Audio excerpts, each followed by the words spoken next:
All right, friends, welcome back. Accomplished Ventures podcast here. Special guest today, Duane. Man, a lot to unpack here with Mr. Duane. One thing that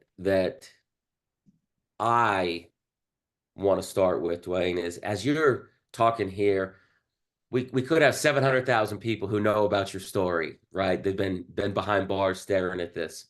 But one thing that I want to start with is obviously you went to prison like I did, like a lot of Right. the people who were watching this. Was that your path when you were growing up?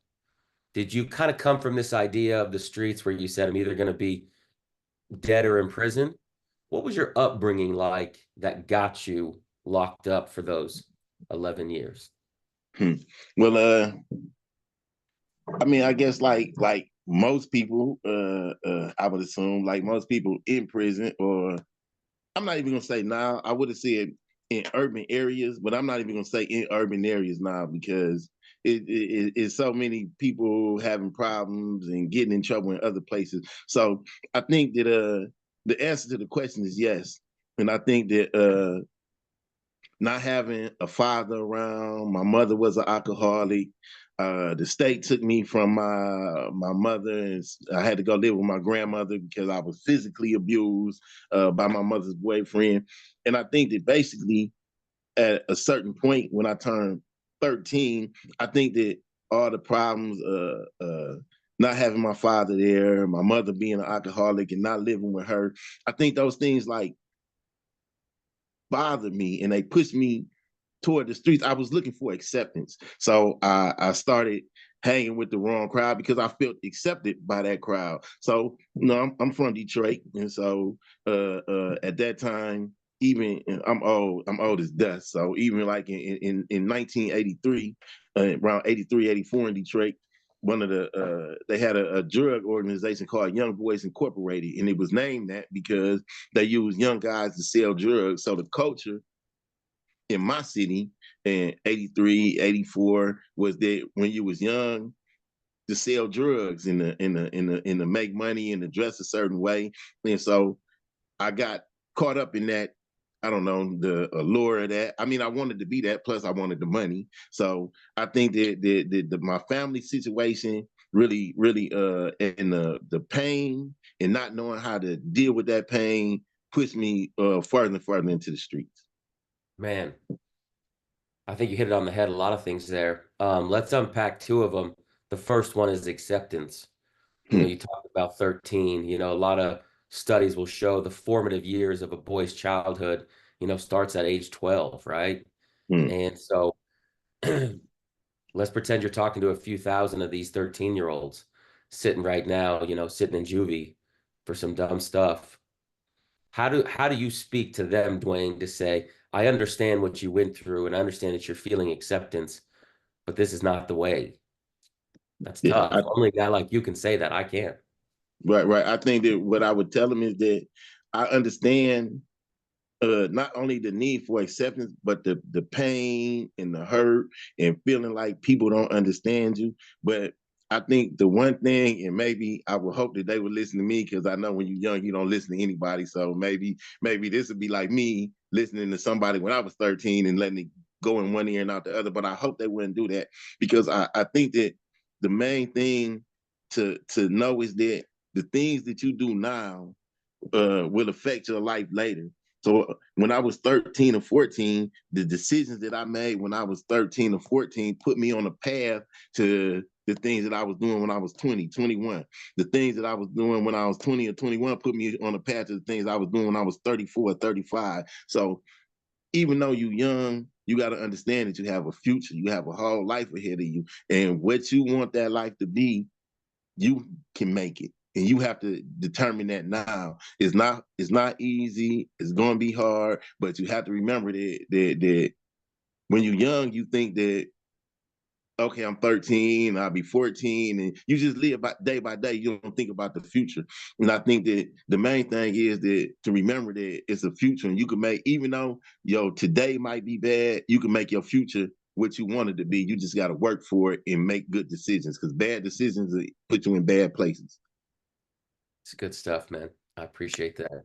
The second thing is, the financial component that you had mentioned, right? You wanted the money, needed the money. The money was probably good. A lot of times, when I was locked up, I would always tell my wife, like a lot of these crimes um, could be solved if people had financial means or financial Right. literacy, right? Because if you had the same opportunities, and you can correct me, but if you had the same opportunities at 13 to make X amount of dollars legally doing something intelligent with your time on the weekend, but there probably was no outlet for that.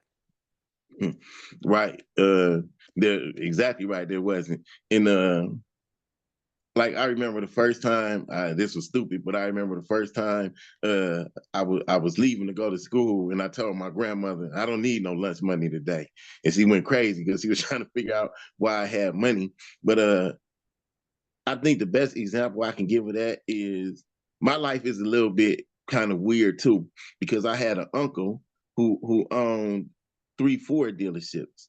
My father, even though he wasn't around, sometime, well, I think the first time I went to go live with him, I was 14, and that was really like my first time being around him. But throughout my life, my father, like he was the general manager of a company that made over $1.4 million a year. He did a lot, but in my situation, I didn't get along with them. I mean, because they were like, well, I just didn't get along with them, basically. So the point that I'm trying to make is that when I got older, when I was like, let's say 19 or 20 or 21, sometimes I would have to go live with, I would go live with my uncle or my father. And when I lived with them, I didn't commit any crimes. First of all, they were businessmen, so I had to present myself in a different way for them.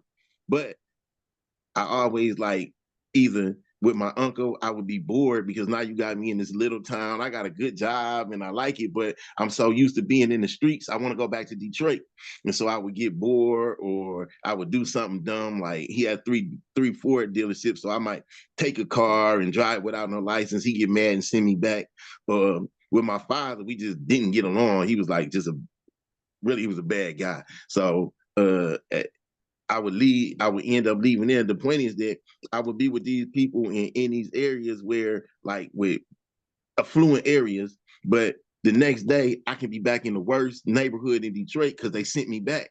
So now I'm there and I'm back in Detroit, and the only opportunities that were there, because like Detroit is changing now, but back then it wasn't nothing.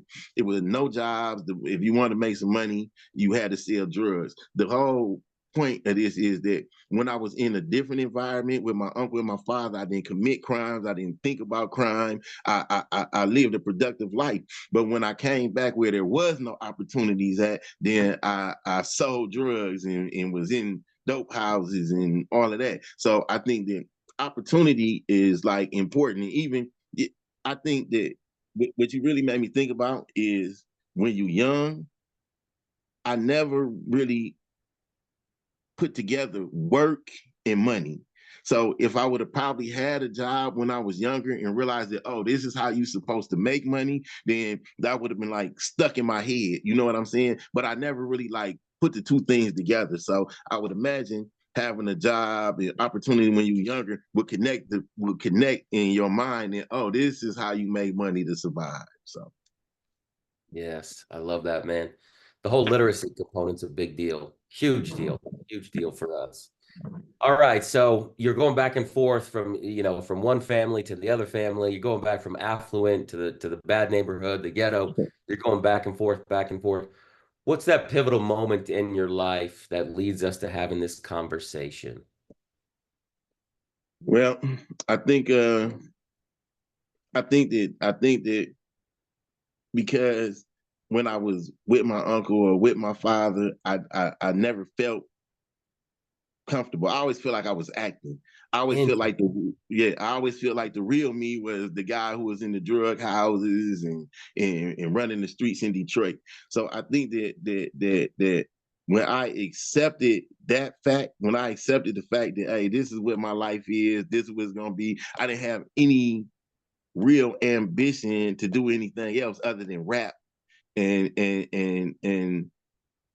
people when lots of people want to be rappers, but when you first start out, it's no money in it. So I loved it, but I had to eat too. And so I think that when I decided that, hey, I'm out here in these streets, and it was the point basically where I decided I wasn't trying to do anything else. I wasn't interested in school, college, nothing. So I think that when I made that decision, or when my life turned to the point where it was like, this is it. This is it. This is where it's gonna be. That started leading me down to the path because even though I didn't commit this crime, I was a criminal. I had stopped being a criminal, but I was a criminal. So I think that those things put me on a path to put me in a place where I was at, to be accused, to be wrongfully accused. If I would have never been on that path, I would have been in that place, and it would have never happened. Boy, it's always like there's that old analogy of like when you're guiding a boat or a big ship, right? It's always like 1% off course just takes you to a whole different land. That's right. Mm. So you had mentioned the words, I'm sure everybody went, what? Wrongfully convicted. Hmm. Man, how long have you been out now? Let's see here. This is September 1st. So I've been out maybe about 70 I days, was gonna something say like about that. 75 days, huh? Yeah, yeah, yeah, yeah. After how long? How many days inside? 12 years, 3 months. Golly, 12 years and 3 months. So we're talking 4,500 days Hmm. inside. I guess that's why you the money man. See how you did those numbers? And I'm gonna remember that though. 4,500 days. 4,500 days, man, is something that sticks, right? Like 4,500 days wrongfully convicted. Now, you didn't just say wrongfully convicted. What's interesting, what was it? About middle of June, you went before the state of Detroit and tell the people what happened.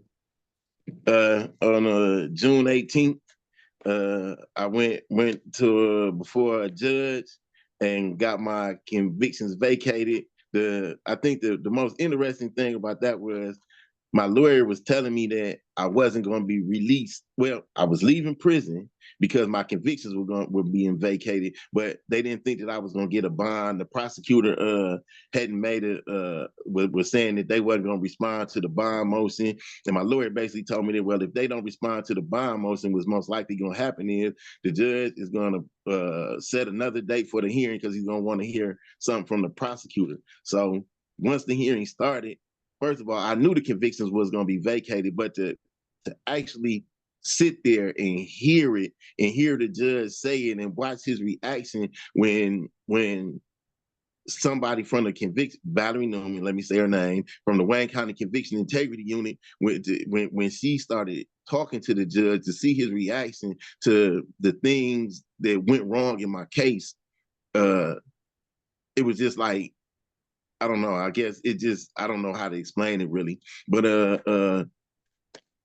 as the hearing went on, he vacated the convictions, which was like amazing. You know what I'm saying? But my lawyer, like I said, it told me that I wasn't gonna get bond. They had already she already planned on addressing bond, and I had two reentry plans. So once the convictions were vacated, she went into the reentry plans, and she was kind of like not even halfway through the second one, and the judge stopped and said, "Hey, well, I got a question. I want to know about this person," and it was somebody who was in the first reentry plan. So in my mind, I started thinking, "Oh, wait a minute. If he asking questions about this person, this means he's thinking about letting me go." I couldn't believe it that he released me that day. And when he released me, they were so unprepared that I almost had a lawsuit because I went to court at like maybe 9:15, and at 5, maybe 45, I was still in prison, and I'm in prison with no conviction. So the director of the Michigan Department of Corrections actually had to get involved to get me out of the prison because I was there with no conviction. So it was just like a crazy day, but they got me out of there. Golly, man, there's a lot to unpack there. So walk the people through this. Like I can feel it as I'm talking to you right now. Like, so what was the judge's reaction? You kept mentioning that. Like, what was the judge going through? Like you were sitting there in front of him, right? Like, Well, I was on a Zoom, but okay, Valerie Newman, the head of the Wayne County Conviction Integrity Unit, one of the things she told the judge was that usually, and they release 30 something people around 35, between 35 and 38. I think they told me I was the 39th, but she told the judge that usually she reads the misconduct or the stipulation order into the record, but she told him that it was so much that went wrong in my case, it would be impossible for her to read into the record. And I was just watching him and shaking his head, and she went over like, I guess the main points. And as she was explaining what happened, he was just sitting there like shaking his head. And I was thinking to myself, like, he really like has a problem with what happened. He sees that this was wrong. And so just to watch, I was actually, they called a couple of cases before they called my case. But I'm still on the Zoom, so I can watch what's going on. So I watched him, like when one guy came up, he asked him his name, how he was doing. So I remember thinking like, oh, okay, he's not that bad, because he wasn't my original judge. He a successor judge, and I didn't know anything about him. So to watch how he interacted with the people before me, at least it showed me that he was like human, you know? So Man, incredible. Incredible day, man. Incredible day. Congratulations. I don't want to jump past that. It's got to be just, it's still got to be kind of euphoric for you. It's got to be unreal. yeah, even yesterday, yesterday I was downtown, and like Detroit, like was a, I know the city went bankrupt before, it's known for violence, just a bad city. Well, it's actually turning around. And yesterday I was walking downtown, and I like slowed down, and I just, it was like unbelievable to me. I started like,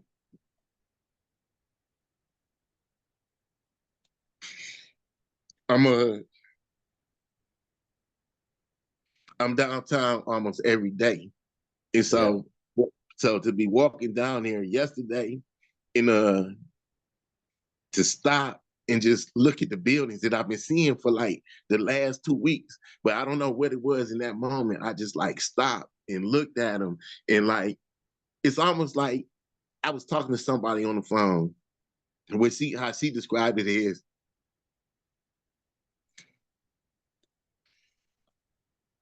I noticed things that people don't notice because I wasn't out here, and I miss so much, and it just feels so good to be free. So with somebody else to look at like, ah, that's not nothing, it's something to me, because I know that they took my life from me and told me that I'll never be able to see those buildings again, or I'll never be able to walk down those streets. And I'm doing it now. It is like unbelievable, because I remember telling her that I don't see blue and orange or fences or all the stuff that was on the yard. I don't see that anymore. And that's what they told me I was gonna see forever.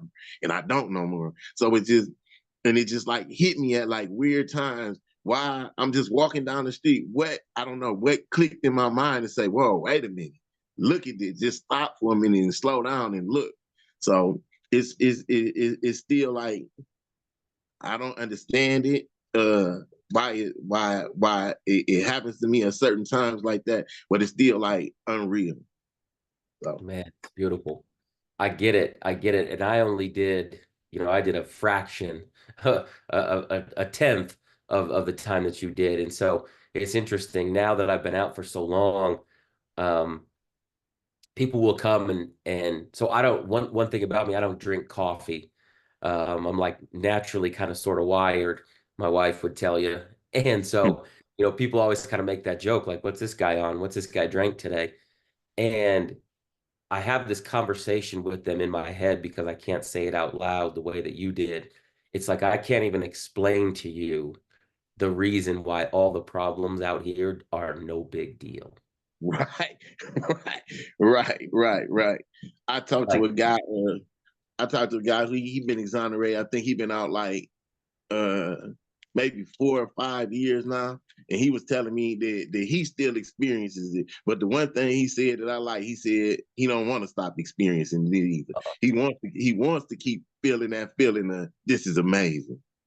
it is, man. It is. I can tell you. I mean, a decade plus removed for me, it's still that way, man. It's still that way. I can't even explain it to you. It's like, it's hard for me to explain to people who don't get it, like the level of gratitude or the simplicity. Like, I make a joke all the time. Like now we all want to lose 10 pounds because we all have too much food in the fridge. Mm. Like it's that reframing of all of it. We all want to Right, clean right. shoes because we have too many shoes in the closet. Like, like that's real talk. Life is really, really good, you That's know? right. That's right. That's right. And it was a time when it Oh, wasn't. yes, it is, and you'll get there where you're like, people be like, "Oh, sorry, the washer machine or the dryer is making all the noise." And you're like, "I'm just so grateful I got a whole damn washer machine full of clothes." That's Like, right. it just all of these things will come back to you and people will be like, "Man, what is Duane on?" And you'll be like, "Man, just optimism. I can't explain it to you." And it's one of those things where it's like it doesn't even benefit me to try to explain it to most people because to try to give them your 4,500 days that you lost in a conversation of like why do these buildings mean so much to you, it's a lot easier for you to come up with like a saying, and so like you'll come up with like an easy saying to give it to people instead of like walking them through 15 years of hell. um but so all right, we got the wrongful conviction this year. You've been out 70 days, but a lot of people are going to go like, what did you do, quote unquote, right? Like you don't just wake up and land in jail. And so what we've done with your story is we pieced together, you were wrongfully convicted. You spent 4,500 days incarcerated for crimes that you didn't do, and the judge and let you out. Your upbringing was a little bit rough or a lot of bit rough, right? You lived in two separate areas, both mentally and physically, Right, doing some right. wrong things, some right things, some good people, some bad people. Bridge the gap for us, Duane. How do you go from the last 11 years of your life being locked up in Detroit, in Michigan, Department of Corrections for a life conviction? What happened? And talk the people through that day that you woke up with the guns in your face. Uh, basically, this is the day of my arrest. Uh, the situation, I was convicted of, the people died in a house fire, and basically the fire was classified as undetermined. The deaths were classified as accidents. So the situation, I was actually watching my interrogation video yesterday. Well, no, excuse me, Friday, and I was telling the officer that I didn't even know you was looking for me. I was telling them that if I'd have known you was looking for me, well, actually, I didn't tell them I would. Well, I told them that I didn't know, and I wish they would have reached out to me because they didn't have to send the U.S. Marshals the way they did. But I also told them too that maybe if I did know he was looking for me, I know that how Detroit operate, and I wouldn't have came and talked to him anyway because I was telling him, look, I'm in here right now, and you telling me I'm not going home. So the only difference would have been I wouldn't have went home that day. But at any rate, uh, the deaths were classified as accidents. The fire was undetermined. An undetermined fire isn't a crime, so there was no investigation going on. Now, I kind of stayed away from my neighborhood because it was people threatening me, and I just didn't, and it was people who still maybe thought that I did. I just didn't want to go through the hassle of that, so I stayed out of the neighborhood. But I just me and my wife, we were asleep.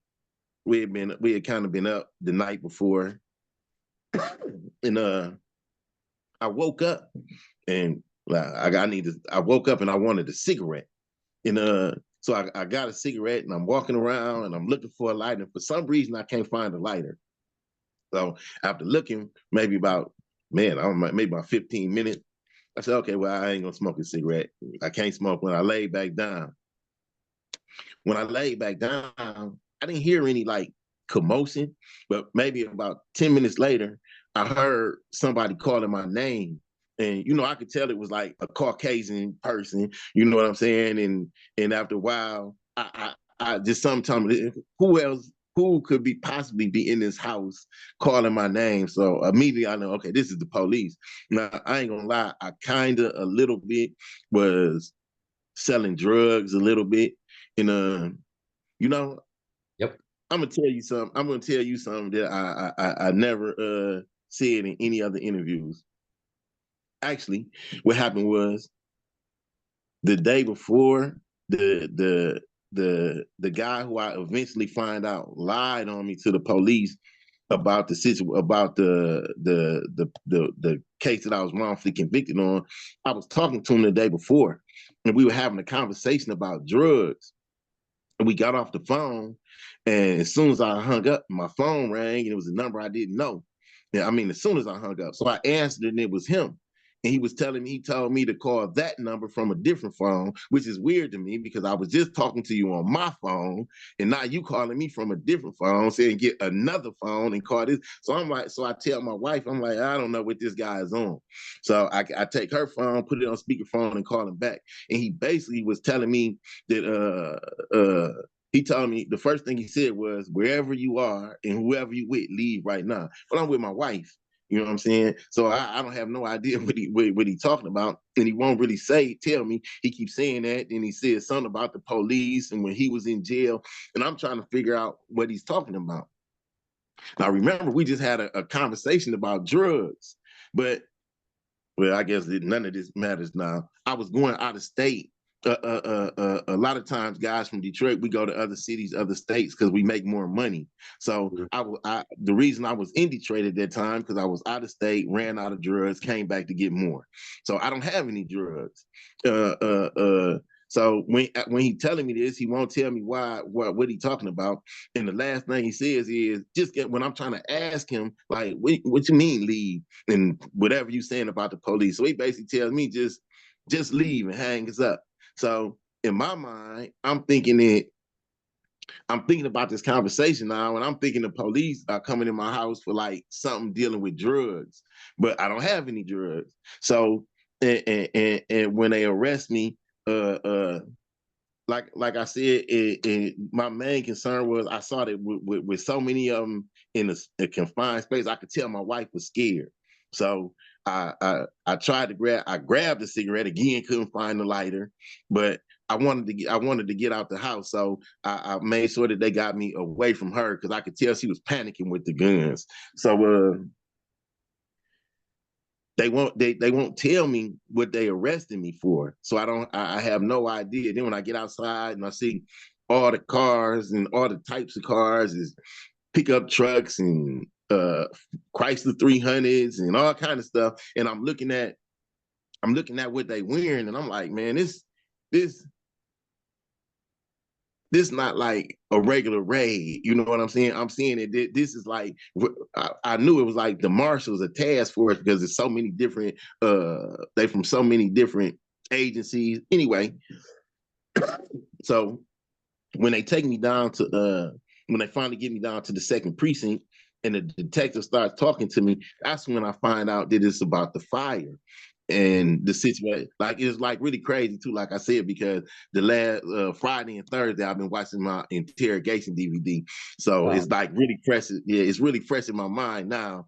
But it was just crazy that when the officer he tells, like I said, he's telling me I'm there for the fire, and I'm telling him that why you got me down here? I mean, I thought that was over with. Why?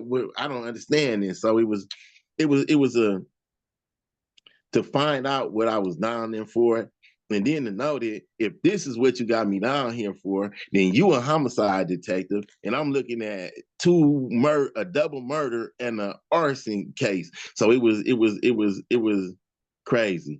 It was crazy. And so during your interrogation, I mean, did they bring up like we're not here for the drugs. We're talking about life sentence here for murder. Yeah. One of the first things he tells me is that I'm there for a fire because I'm telling him that the marshals wouldn't tell me why I'm there. So one of the first things he tells me is that that's the reason that I'm there. And the now watching the interrogation, I mean, not that I didn't know because I went through it, but it's just funny how he went through the interview process. He like the guy who lied on me, he never mentioned his name. He never like he says in the video or the DVD or whatever it is, he says something like I'll find out more about what's going on, because I'm telling him that I didn't do it, and he telling me that they have more evidence, and I'm asking him, what could it possibly be? How could you possibly have evidence or more evidence when I didn't do it? So it's just funny now watching how, and then the so-called, I don't even informant, because to me an informant, what happened? You got a phone. Informant. Go Okay. ahead. Oh, we back. Okay. Yeah. To me, I didn't let my lawyers or anybody from any innocent organizations who deal with me. I never let them call him a snitch or informant, because he was a liar. But Uh, the point that the one thing that I noticed too in the interrogation DVD, I don't know the story that this guy told. So the officer keeps talking about this story. He keeps asking questions about the story, and I keep asking him basically like, "Hey man, what you talking about? I don't even know what you're talking about now." So it was just funny how the interview got conducted, in the fact that at that point it was things that I didn't know, and so I didn't understand the questions he was asking. Whereas later on now, post conviction, 11 years and 12 years and not being free, when I look back, like, wow, that was crazy, that I had no idea really what was going on.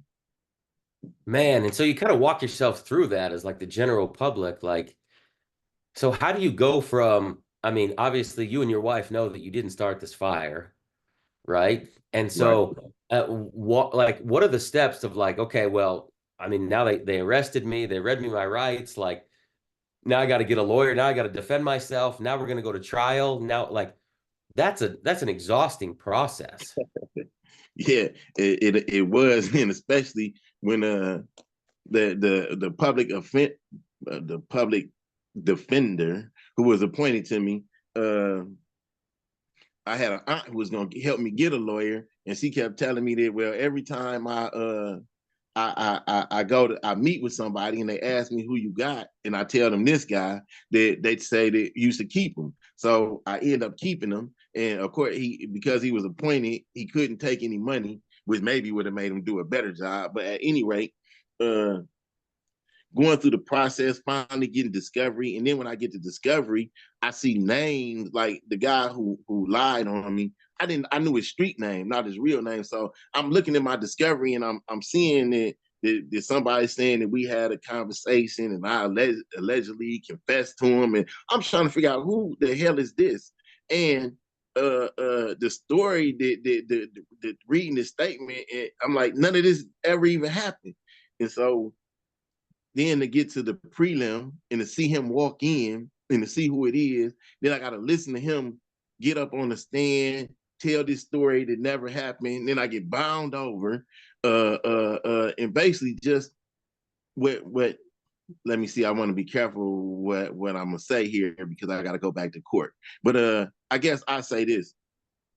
What ended up happening was, uh, a couple of cricket officers were involved in my case, and what they did was they ended up getting other witnesses to basically match this original, the first liar story.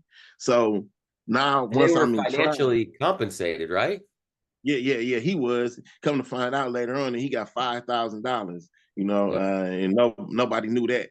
But to sit and to go through the trial and to hear maybe four people get on the stand and talk about events that never happened. I basically at one point just stopped paying attention, because my lawyer, I would write questions for him to ask, or things for him to say on the paper, and I'll push it to him, and he'll push it away. So once I realized that, okay, this guy, he not gonna do nothing, and nobody is really challenging all these lies. I mean, I'm defending basically a story that I never even heard, and that nothing happened. That never happened. And then the prosecutor has their theory, and the theory that the prosecutor is pushing is false, never happened. So I basically just kind of gave up and just sat there and just I turned my back to the judge and to the witness stand and to the witnesses, and I just sat there because I basically saw what was about to happen to me.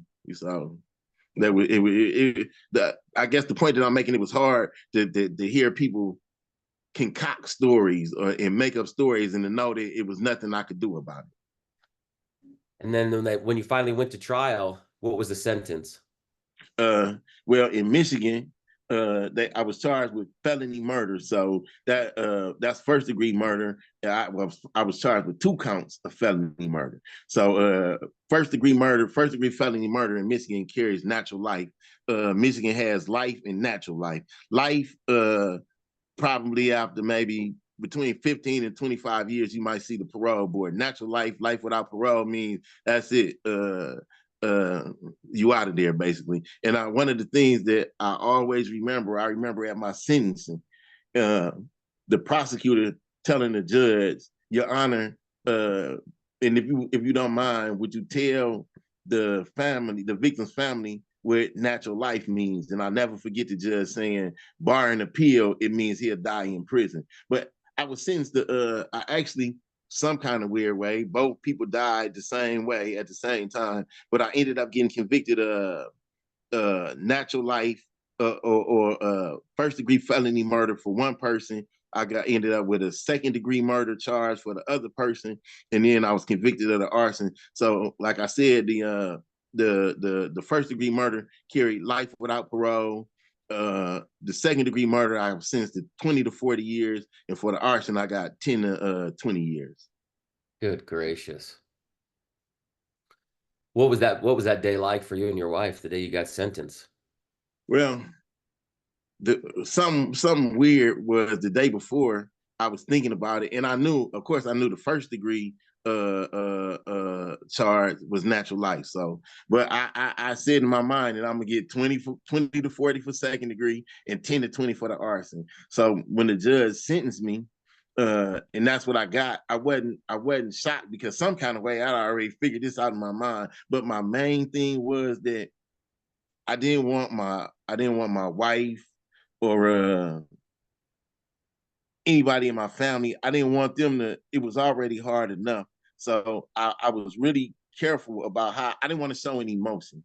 So basically, when they sentenced me, it was nothing I could do. I had already figured out that's what I was gonna get. So my main concern was that to not cry and not to show any emotion. My wife was crying, so I was trying to be strong for her. So I mean, and then too, this is something I've never said before. That like, yeah, I don't see nothing wrong with it with saying it.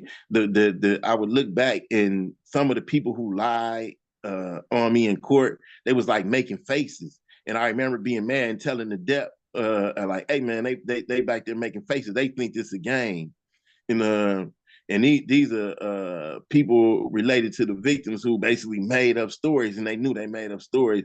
And I just remember being like really upset about that these people got on the stand and lied, and now you back in the back making faces like this is a game.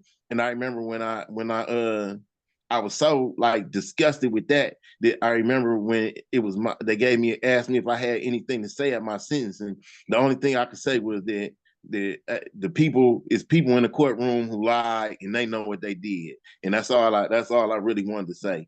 And I just wanted to get it over with, make it easy as possible for the people in my family who were there. So, Man, heavy. mm. It's a heavy day. It's heavy to unpack, man. You got a lot to unpack. How do you keep your optimism now? I mean, you did 11 years for something that you didn't do. Judge lets you out 70 days ago.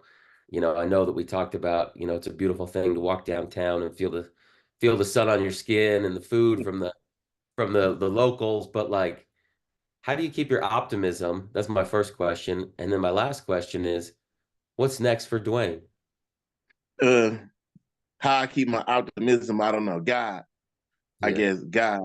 Uh, Something like crazy, and it's like two things I noticed. I noticed when I can't like walk past somebody now because there's a lot of people on the streets who like need money. I can't walk past somebody in need, and even when I don't got it, I gotta give them $1, some change, something. I don't know why that is, but I just noticed that I can't do it.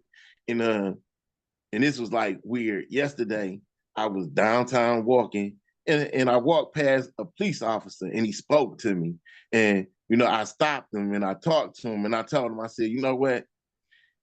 Your department arrested me and I was wrongfully convicted and I'm not even mad. And I stood there, he asked me a couple of questions and I told him the situation. And you should have saw the look on his face when I told him for 2 murders. But I shook his hand and I don't know. I mean, I'm upset.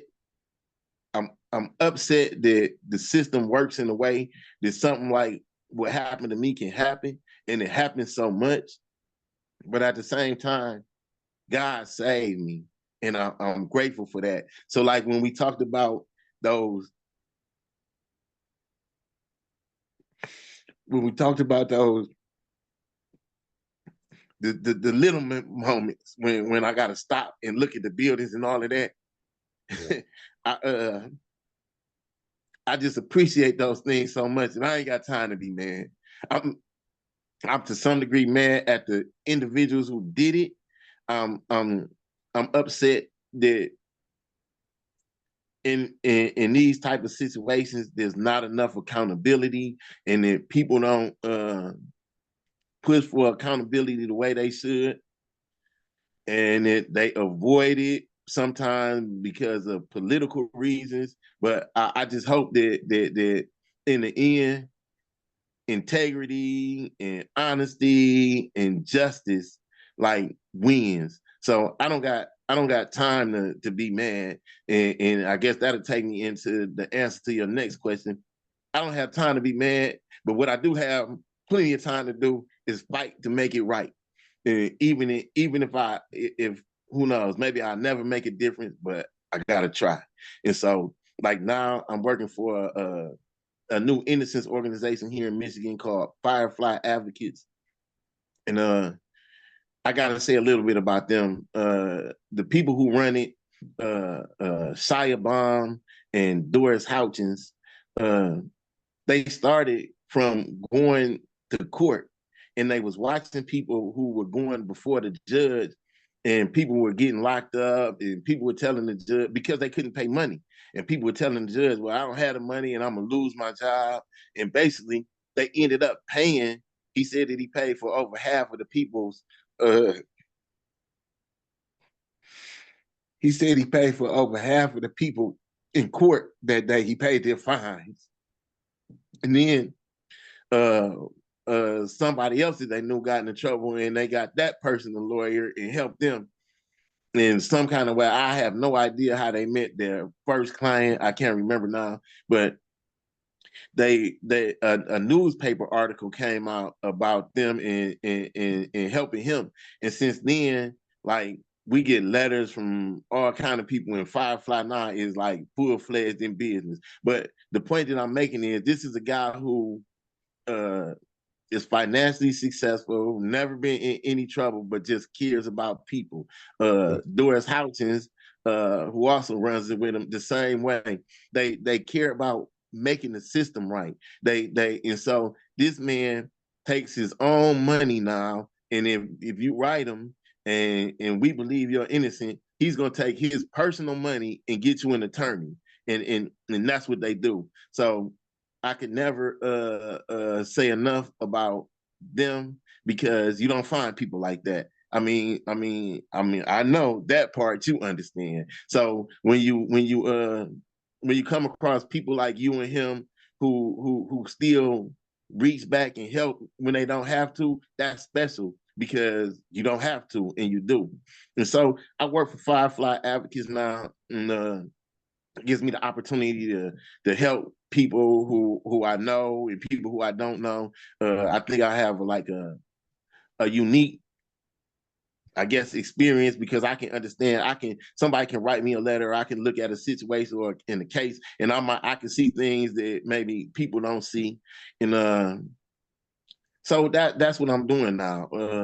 Working for them in anything related to prison reform, criminal justice reform, social justice reform. I just want to make the world a better place now.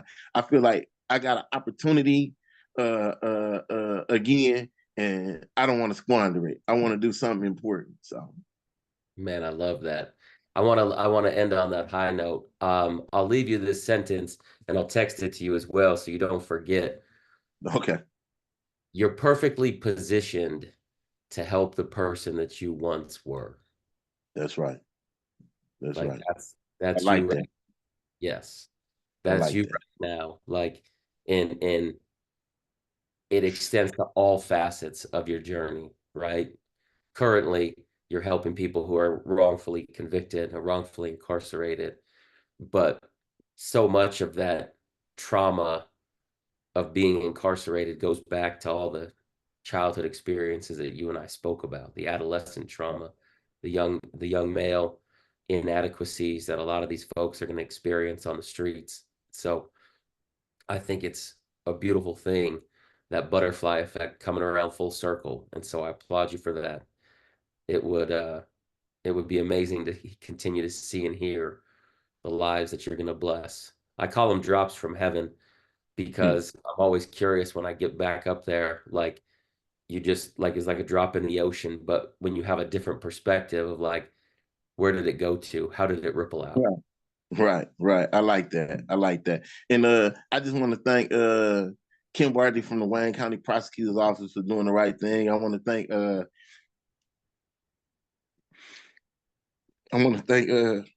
Valley Newman from the Wayne County CIU. I want to thank one of the most amazing lawyers from the State Appellate Defender's Office, Maya Millo, because she saved my life and I'll never forget her. And I want to thank my attorney now, Todd Flood, for everything that he does and for all the hard work that he's putting in. So hopefully I didn't forget anybody. And thank you too. I appreciate you, brother. I hope your day continues to get better. Yeah, yours too. Thank you. Stay blessed. All right.